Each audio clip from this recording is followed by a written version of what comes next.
Olá pessoal, tudo bom? Estamos aqui para mais uma videoaula. Dessa vez o nosso tema será o sistema digestório. Nossa aula estará dividida em partes.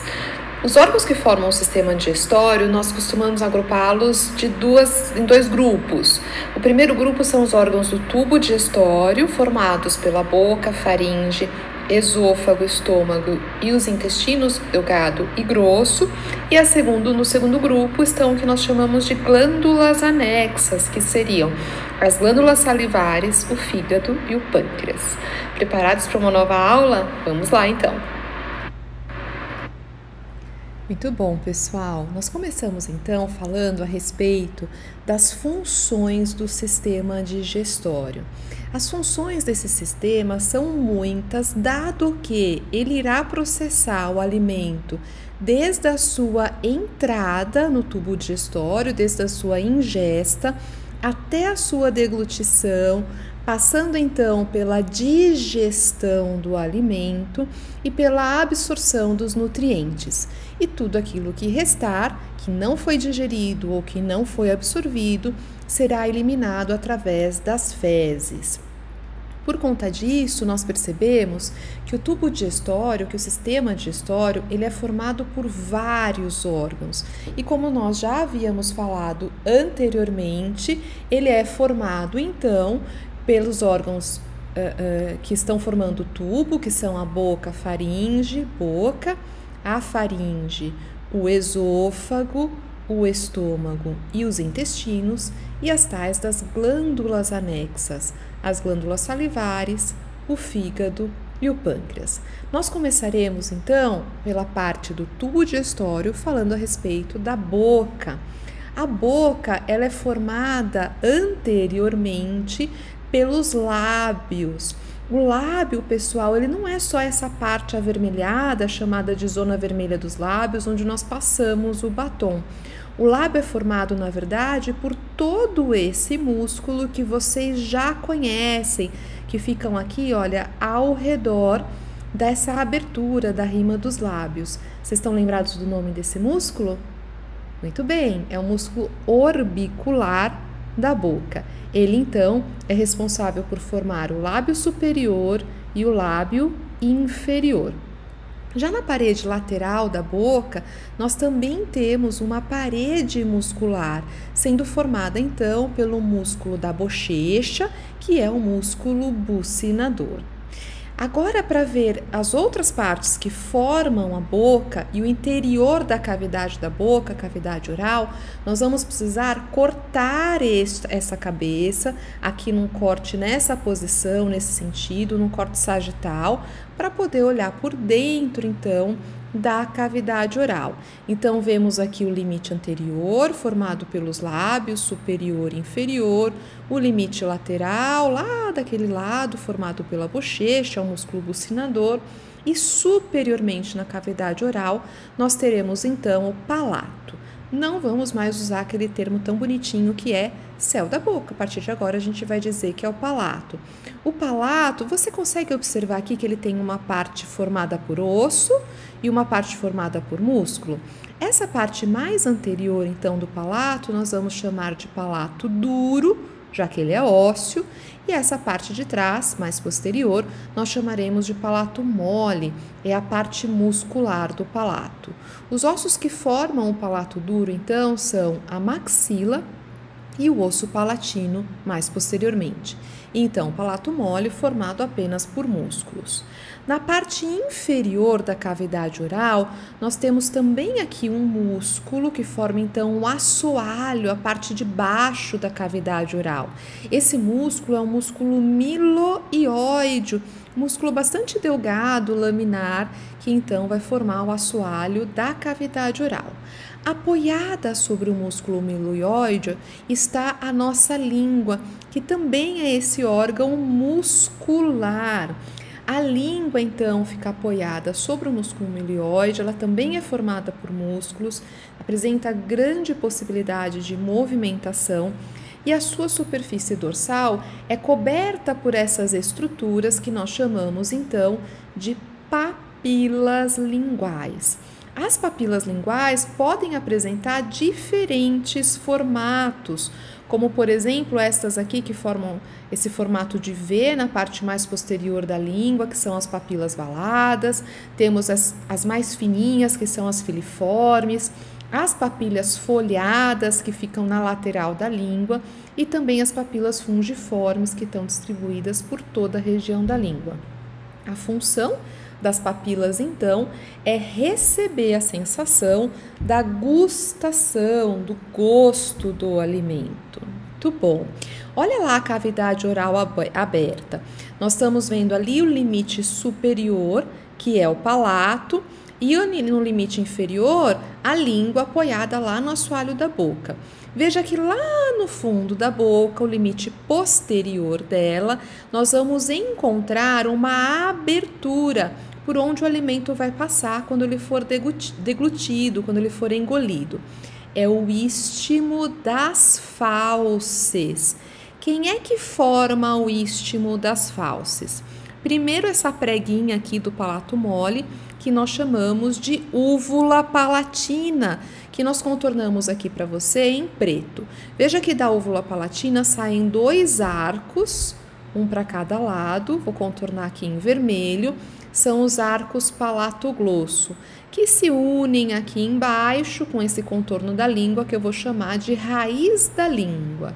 É por esse espaço que ficou aqui contornado, o istmo das fauces, que vai passar o alimento quando ele for deglutido.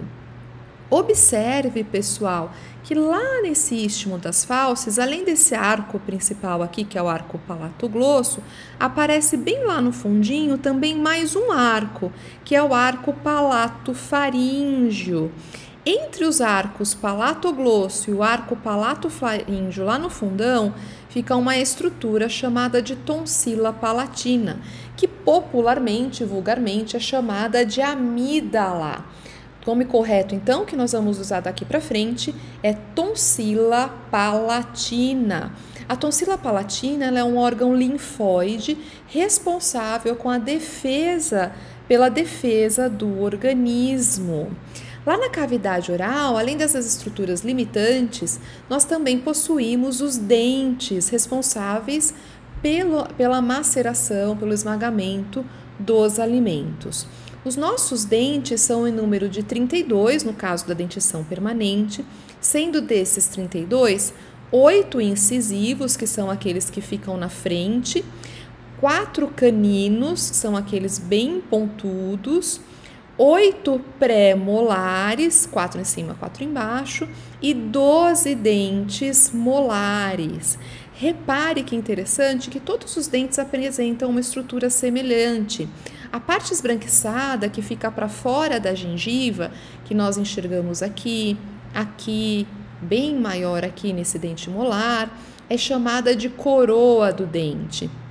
E aí a gente vê aqui, ó, que a coroa, ela tem uma parte mais estreitinha, que nós chamamos de colo do dente, e uma parte bem fininha aqui e delgada, que vai pregar o dente, que vai fixar o dente no osso, que é a raiz do dente. Então, se você olhar aqui, você vai ver que, embora com um formato um pouquinho diferente entre os dentes, todos os dentes têm raiz, tem um colo e uma coroa. Muito bom. Muito bem, então a boca, a cavidade oral, ela vai ser responsável então pela apreensão do alimento, pela trituração na mastigação e pela deglutição desse alimento. Assim que a gente deglute, o alimento vai cair nesse tubo muscular aqui posterior à cavidade oral, que recebe o nome de faringe.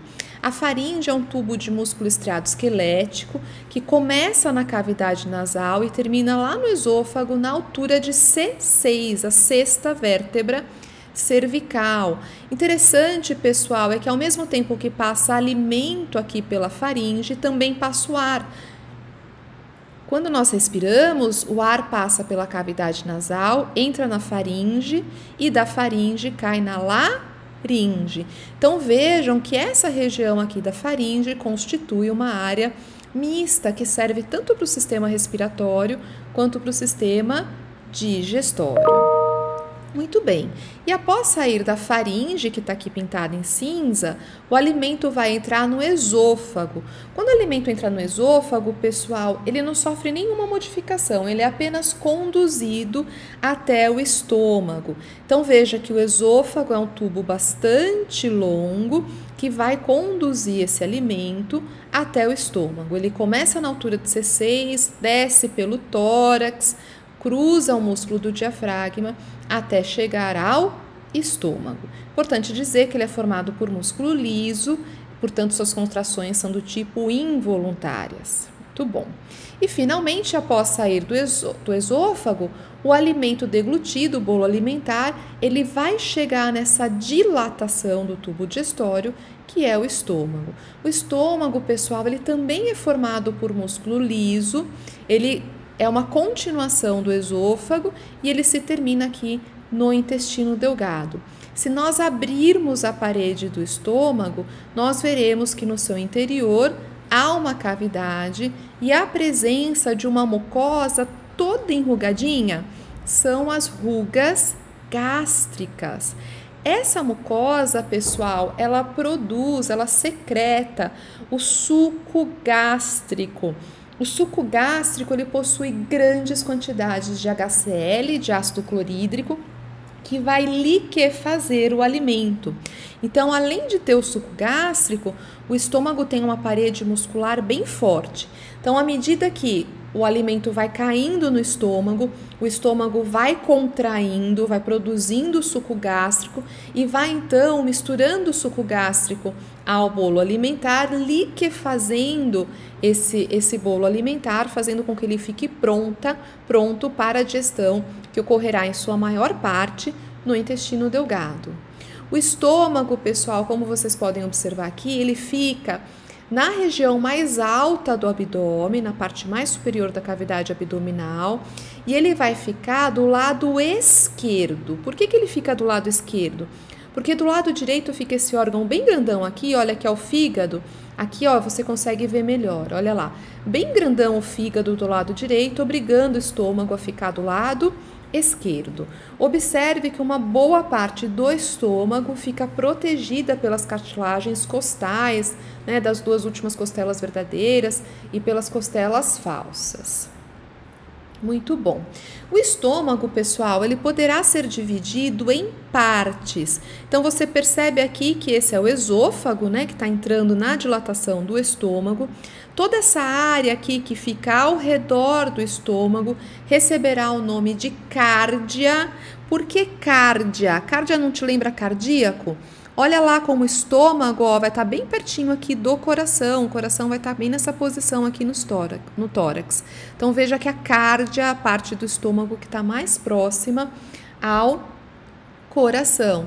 Ela funciona como um esfíncter, então ela deixa o alimento entrar e depois a cárdia fecha, impedindo que esse bolo alimentar volte para o esôfago, a não ser que haja vômito, a não ser que haja um refluxo gastroesofágico, senão ela fica bem fechadinha, não deixando o alimento voltar.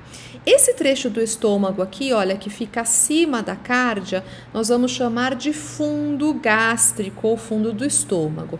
O que vai acontecer aqui no fundo? Ó, lembra que a gente vai misturar o bolo alimentar com o suco gástrico? Então, dessa reação química que vai acontecer, vai liberar gás. O gás sobe e fica acumulado aqui, olha, no fundo do estômago. Então, o fundo vai acabar acumulando uma grande quantidade de gás resultante da mistura do suco gástrico com o bolo alimentar. Essa parte grande aqui, maior do estômago, onde vai ficar a maior parte do alimento, nós chamaremos de corpo, e é aqui que será formado o quimo. Mas, Vivian, afinal, o que é esse tal desse quimo? O quimo, pessoal, é a mistura do suco gástrico com o bolo alimentar que você deglutiu. É aquele bolo alimentar liquefeito, é aquele bolo alimentar que virou uma pasta e que está pronto para ser digerido. E na saidinha do estômago, a gente vai encontrar uma região que nós chamaremos de piloro, ou parte pilórica do estômago, que corresponde à região do estômago que está aqui, olha, unida ao intestino delgado, unida ao duodeno. Então, o quimo sai daqui da parte pilórica e vai estar pronto para ser digerido ali no duodeno. Observe que o estômago ele tem duas grandes curvaturas, são chamadas de curvaturas gástricas. Essa aqui de dentro, menorzinha, recebe o nome de curvatura gástrica menor, e a de fora, maior tamanho, receberá o nome de curvatura gástrica maior. Muito bom. O quimo, então, saindo do estômago, ele entrará no intestino. O intestino humano é dividido em intestino delgado e intestino grosso, sendo o delgado dividido em duodeno, jejuno e íleo. Então, o intestino delgado, ele vai começar com essa primeira parte aqui em formato de C, percebe que forma um C aqui, rosinha, que é o duodeno. Duodeno, pessoal, quer dizer 12 dedos, tem aproximadamente o tamanho de 25 centímetros. E é no duodeno que a maior parte da digestão acontecerá. É nele que o alimento será digerido em sua maior parte. A maior parte da digestão da gordura, da proteína, ela ocorrerá aqui nessa estrutura em formato de C, que é o duodeno. Observe que o duodeno fica do lado direito da cavidade abdominal. Isso mesmo, aqui do lado direito. Muito bem.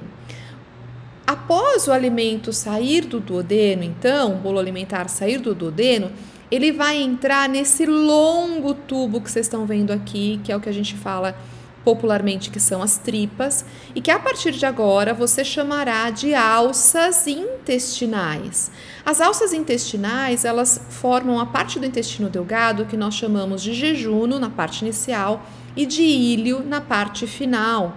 O jejuno mais o íleo vão ter aproximadamente aí cerca de 6 metros de comprimento. E por que eles são tão compridos assim, tão extensos assim, Vivian? É porque no jejuno e no íleo ocorrerá a absorção dos nutrientes. Então, tudo aquilo que foi digerido no duodeno, no estômago, será agora absorvido nesses 6 metros de alças intestinais, nesses 6 metros do jejuno e do íleo. Muito bem. Após sair do jejuno e do íleo, veja que o íleo aqui termina nessa grande dilatação, que é o começo do intestino grosso. Veja que tudo isso aqui onde eu estou apontando com a setinha corresponde ao intestino grosso. E toda essa parte mais fina e delgada aqui no centro corresponde ao intestino delgado. O intestino grosso tem uma extensão de cerca de 1,5 metro. E o papel dele será formar as fezes. Então, quando o alimento, o que sobrou do bolo alimentar, que não foi absorvido pelo jejuno do íleo, caem aqui no intestino grosso, ele ainda está muito cheio de água. O que esse intestino grosso vai fazendo? Tá vendo que ele é formado por essas austrações, essas bolsinhas?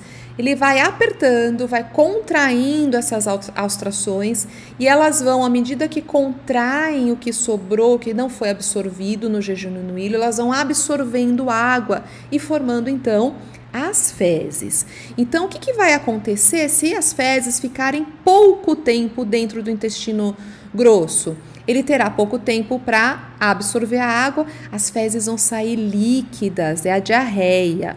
E quando as fezes ficam muito tempo dentro do intestino grosso, ele fica ali absorvendo água. As fezes saem bem duras, ressecadas, né? Quando o paciente é constipado. O intestino grosso, ele pode ser dividido em partes. A primeira parte é essa bolsinha aqui mais gordinha, que nós chamamos de ceco. Você vê saindo dele o apêndice vermiforme. Observe que o intestino grosso começou aqui do lado direito inferior da cavidade abdominal. Ele então vai subindo com colo ascendente até chegar no fígado, onde ele forma uma flexura cólica direita, e ele vai continuando até o lado esquerdo, até chegar lá na altura do baço, onde ele forma a flexura cólica esquerda e desce no colo descendente. Forma essa curvatura, que é o colo sigmoide, então fica reto e se abre no ânus. Então veja novamente as partes do intestino grosso: ceco, colo ascendente, colo transverso, colo descendente, colo sigmoide e o reto. Então, seco e colo ascendente do lado direito, colo transverso cruzando aqui a cavidade abdominal, colo descendente do lado esquerdo junto com o sigmoide e ao centro, plano mediano, o reto. Observem que lá no seco aparece essa pequena bolsinha aqui que nós chamamos de apêndice vermiforme. Isso mesmo, lá onde está a apendicite, lado direito inferior da cavidade abdominal. O apêndice vermiforme é um resquício evolutivo de um segundo estômago que serviria para a digestão de grãos e que foi evoluindo até que se transformou apenas nesse pequeno apêndice. Veja que a posição dele pode variar bastante, a maior parte dos apêndices, 64% estão posteriores ao seco, 32% anteriores, mas a posição pode mudar bastante, mas sempre ali do lado direito inferior, ou quase sempre do lado direito inferior da cavidade abdominal. E para terminar essa primeira parte da aula do tubo digestório, nós vamos falar a respeito do peritônio. O peritônio é uma membrana serosa bilaminada, ou seja, ele tem duas camadas, um peritônio parietal e um peritônio visceral, duas lâminas, né? Por isso bilaminada, que reveste a parede interna da cavidade abdominal e a parede externa das vísceras abdominais. Então, o lado de dentro da cavidade abdominal está revestido por esse tecido seroso que vocês observam aqui, que é o peritônio parietal. E cada uma das vísceras está revestida, está coberta externamente pelo peritônio visceral. E vejam que aqui ele está cobrindo o intestino, né? Vejam que ele acumula bastante gordura, muita gordura ali no peritônio visceral, tá bem? Então, nós encerramos aqui a primeira parte da aula. Até